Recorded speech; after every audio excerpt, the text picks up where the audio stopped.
If you're after a green bean casserole that's a little bit more gourmet and doesn't include opening any cans, this one's for you.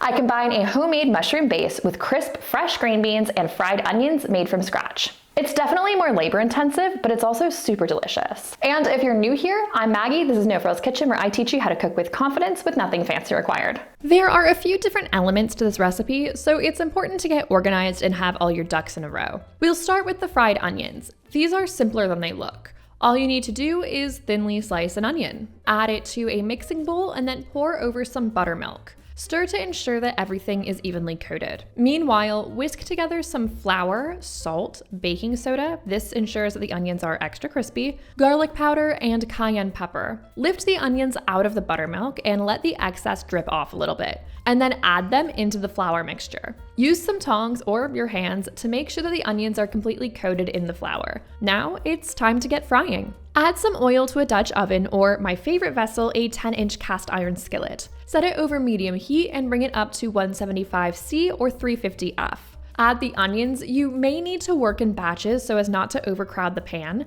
and fry them until they're golden brown and crispy, about 3 to 5 minutes. Use a spider to remove the onions from the oil and let them drip on a wire rack set over some paper towels. Season them generously with salt as soon as they're out of the oil. Now, onto the filling. First, we're going to trim the green beans and cut them into pieces. Then we're going to blanch them. This is the same process I do in my broccoli and green bean salad. Bring a large pot of water to a rolling boil. Add the beans and the boiling water and cook for 90 seconds. While they're cooking, make sure to set a large ice bath, that's a bowl filled with 50% ice and 50% water, next to the stove as well.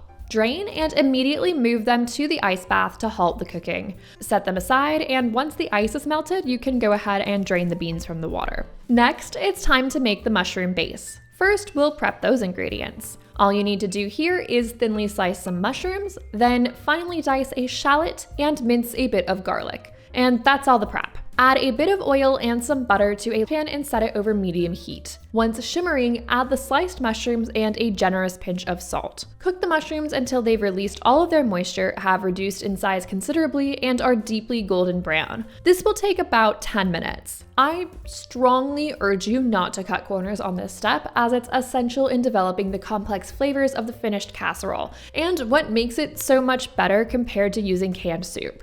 Once all the mushrooms are browned, add the diced shallot and cook until tender, only about 2 more minutes. Then add the garlic and cook until fragrant. Sprinkle over a bit of flour, this will thicken the casserole filling, and cook for a few more minutes. This is just to ensure that you don't have a raw flour flavor in the finished dish. Now deglaze with a bit of dry white wine. This adds a pleasant acidity to the casserole. Again, something that you don't get when simply opening up some cans. Once the wine has reduced and the strong alcoholic smell has cooked off, add in some veggie stock, a bit of milk, and some soy sauce. The last ingredient really boosts the umami and adds a nice complexity. Stir to combine and bring everything up to a simmer. Once the sauce is thick and easily coats the back of a spoon, taste to adjust for seasoning. Add some salt and pepper if you think it needs it, and then kill the heat and stir in your blanched green beans. Then add the filling to your baking dish. It's worth saying that I cut this recipe in half when filming because it's just the two of us and we can't eat that much green bean casserole. So that's why this dish looks small. Then top the dish with your fried onions. We had a few extra, which isn't a bad cook's or cameraman's treat. Move the casserole to a 175 C 350 F oven and bake for about 20 minutes, just until the filling is bubbling and the topping is crisp and golden. Allow the casserole to cool for at least 5 minutes before serving. And if you liked this recipe, make sure to hit the subscribe button so you don't miss my next videos. Enjoy!